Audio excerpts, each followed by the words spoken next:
Keep your point up, Highness, barked Lieutenant Betrel, armsman to the Hive Queen in waiting. Good. Now, deeper on the cross step. Yes, that's it. Keep your sword pointed at me, steady as the rocks below.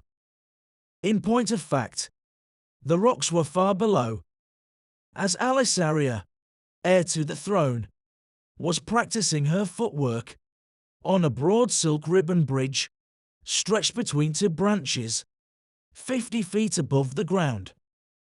Her barbed chitinous legs burning, wings stretched for balance, and spiracles covered by armor. The princess was miserable. 5 turns of the minute glass down, and she poured sweat, turning round her implacable taskmaster. It felt like she'd been at this for hours. What was footwork to one with wings? A question never uttered in the presence of Betrel. Queen to be or not, he might clip hers just to prove a point. Soul of courtesy he may be, yet he would brook no argument on the method and practice of the sword.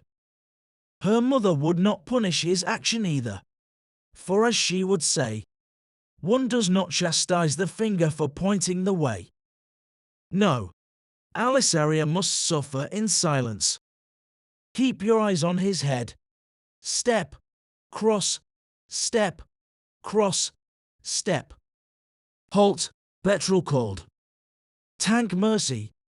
She thought as her wings fluttered, lifting her to the branch where she could rest. Water splashed on her from above. Not a fat raindrop. No downpour could pierce the thick canopy of the hive tree. Alisaria glared upwards at her sister, Calida, smiling as she held one of the hollowed acorns the servants used to draw water. I couldn't have you attending my send-off without a proper bath, she called sweetly. Cruelty and anger filling her, Alisaria shouted back. One as clumsy as you. A colony queen. You can't even keep from falling into bed with the stable hand. Who would trust you with a crown?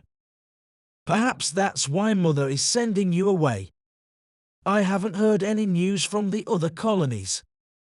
Maybe she wants you to be eaten out in the wilds. Jealousy ill becomes you, sister.